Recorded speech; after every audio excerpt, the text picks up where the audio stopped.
सभी भक्तों को जय श्री सीताराम, जय श्री राधे राधे। विगत कई दिनों से किसी भी प्रकार का कोई वीडियो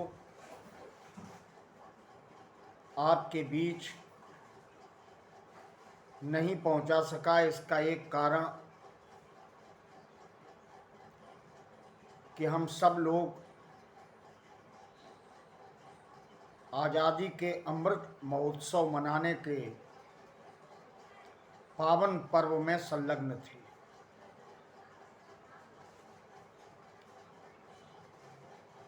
इसी के साथ आज प्रातःकाल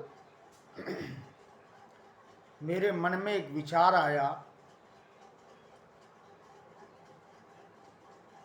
कि आपके और हमारे मध्य जो ये YouTube चैनल एक माध्यम है विचारों के संचार का, इसको गति देते हुए आपके बीच आज पुनः प्रस्तुत हुआ हूँ। निवेदन करता हूँ कि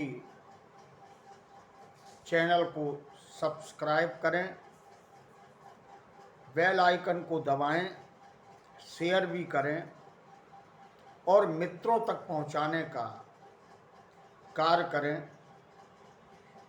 मेरा आपसे ये विनम्र निवेदन है। इसी के साथ साथ आज एक प्रसंग हमारे मन में आया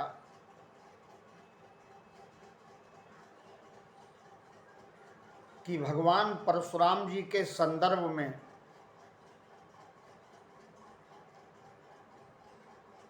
बहुतायत ग्रंथों में हम सबको अलग अलग तरीके से पद्धति से पढ़ने को मिलता है। ये निश्चित है कि भगवान परशुराम की चेतना, उनका अस्तित्व, उनका प्रभाव आज भी है, क्योंकि जो अवतारी पुरुष होते हैं, लोकोपकार करते हैं, वे निश्चित ही अजर और अमर हो जाते हैं, इसमें कोई संदेह नहीं।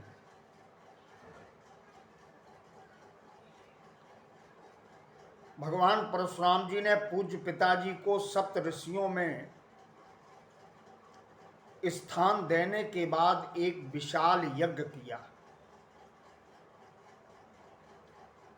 और उस यज्ञ में सर्वदेवमय आत्मस्वरूप परमात्मा का यजन किया। इसके उपरांत भूमि का दान दिया। यज्ञांत स्नान करने के बाद समस्त पापों से मुक्त होके ब्रह्म नदी सरस्वती के पावन तट पर सूर्य के समान भगवान परशुराम जी का अस्तित्व आज भी अनुभव किया जा सकता है। श्रीमद् भागवत महापुराण में एक प्रमाण है, आस्ते अद्यापि महेंद्रादौ नयस्त दंड प्रशांत धी उपगीयमान चरिता सिद्ध गंधर्व चारण। सिद्ध चारण गंधर्व आज भी उनके चरित्र की उनकी महिमा का गायन करते हैं। वेद व्यास जी ने भी इस बात को प्रमाणित किया। आनंद रामायण में एक प्रसंग है, प्रमाण है कि एक बार समस्त संत सरस्वती के पवित्र किनारे पर एकत्र हुए और मंत्रणा की कि भारतीय संस्कृति सनातन धर्म की रक्षा के लिए मानवीय मूल्यों एवं धर्म का हित साध्य करने वाला कोई ऐसा वीर पुरुष जिसका अन्वेषण तो किया जाए, लेकिन रक्तपात न हो, इसका माध्यम कैसे बने? क्योंकि मेरे अवतार का उद्देश्य पूर्ण हो चुका है, ऐसा परशुराम जी ने विचार किया।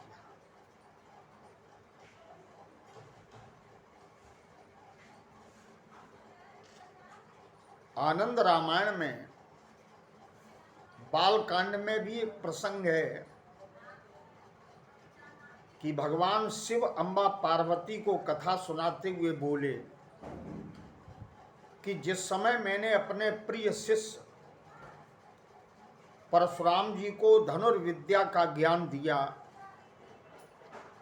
तब प्रसन्न होकर के मैंने त्रिपुर विनाशक धनुष परशुराम जी को दे दिया।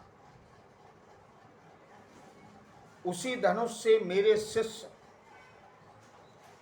परशुराम जी महाराज ने दुष्ट राजाओं का वध करते हुए 21 बार इस भूमंडल की परिक्रमा की।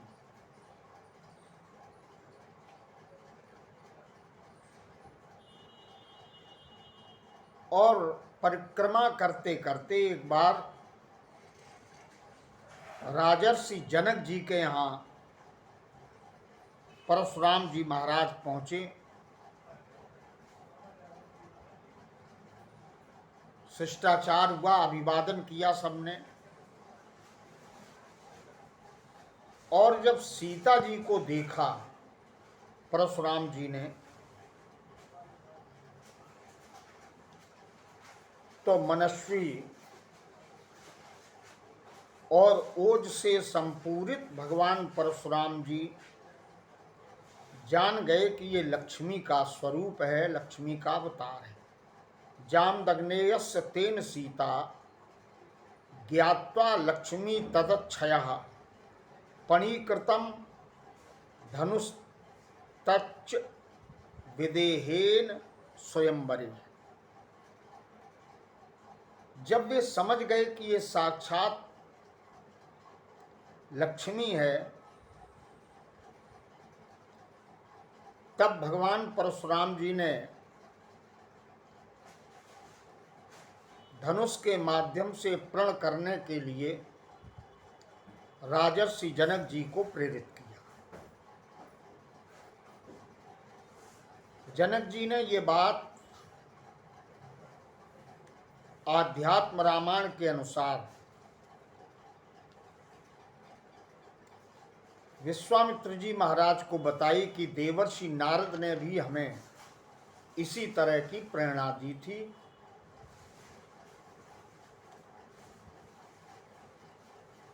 अब ये गुरुतर दायित्व, जिसका कि मूल उद्देश्य बिना युद्ध के, बिना रक्तपात किए जो संसार का नेतृत्व कर सके, राक्षसता का विनाश कर सके, ये दायित्व किसको दिया जाए?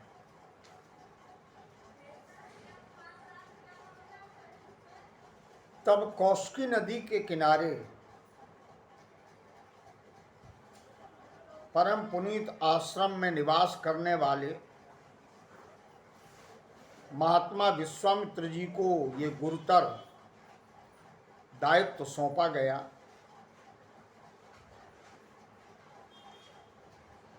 विश्वामित्र जी ने यज्ञ को माध्यम बना करके याचना की राम जी की और लक्ष्मण जी की। इस संदर्भ में मैं निवेदन जो करना चाहता हूं वो ये है कि अगर भगवान परशुराम जी की यह योजना न होती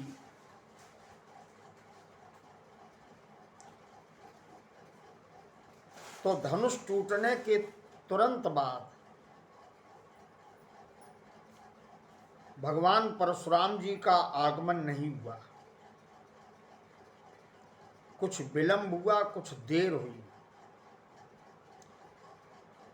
परमात्मा राम जी ने धनुष भंग किया, सतानंद जी ने आज्ञा दी, तब जयमाला डाली गई। देवताओं ने पुष्पों की वर्षा की और जय जयकार हुई। ब्राह्मणों ने वेद मंत्र पढ़े, इंद्रादि देवताओं ने दर्शन किया परमात्मा का, और दुष्ट राजाओं ने विरोध भी किया।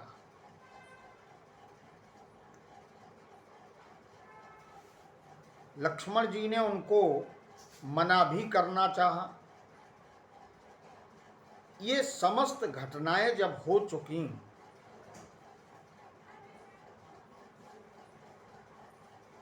तो इस अवसर पर परशुराम जी का आगमन पूर्व में न होकर के इतनी प्रक्रियाएं जब संपादित हो गईं, तब परशुराम जी का आगमन हुआ।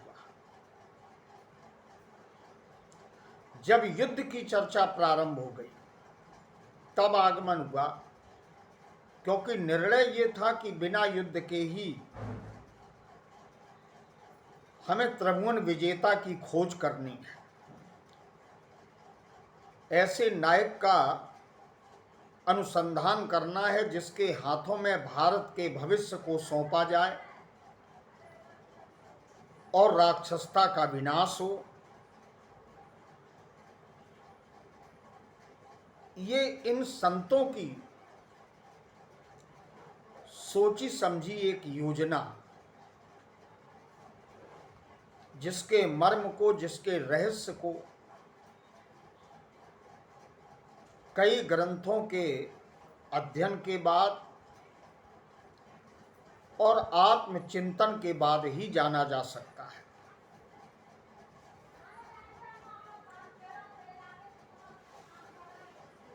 ब्रह्मर्षि वाल्मीकि जी ने अपने काव्य में वर्णन किया कि इसके बाद धनुष भंग पर भगवान परशुराम जी का आगमन नहीं हुआ। विवाह होने के बाद चारों भाइयों का विवाह संपन्न हुआ, और विवाह के बाद जब बारात वापस लौटी, तब भगवान परशुराम जी मार्ग में मिले।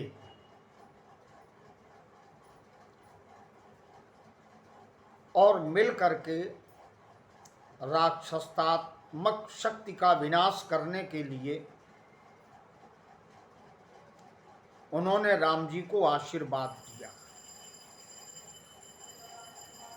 कहने का अभिप्राय केवल इतना है कि भगवान परशुराम जी का इस बारे में जानकारी करना ये एक लीला है।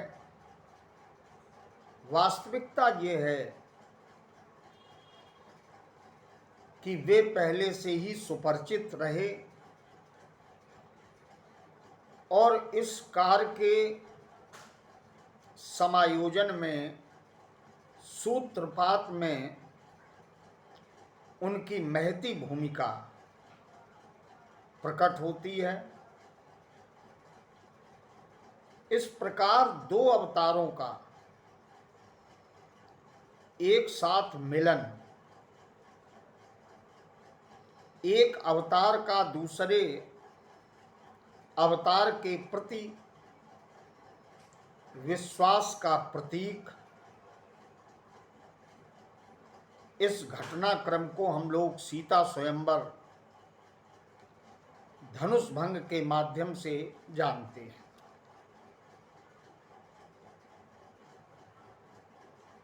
आज मन में इच्छा उत्पन्न हुई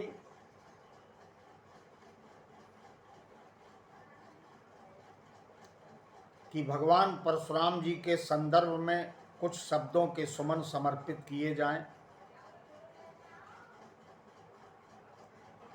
और जिस प्रकार जैसे बन पड़े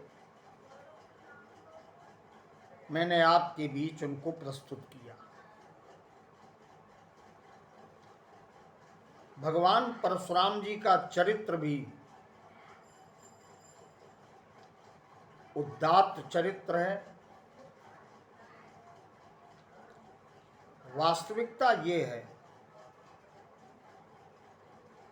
कि इस अवतार के कार्य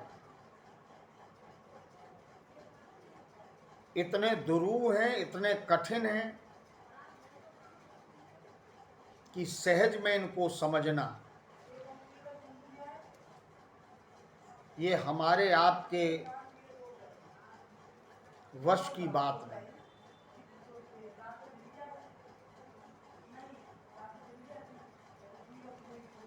अपने पिता की आज्ञा का पालन करने में, वीरता के उत्कर्ष में, ब्रह्मचर्य के व्रत में, मंत्र साधना के चिंतन में,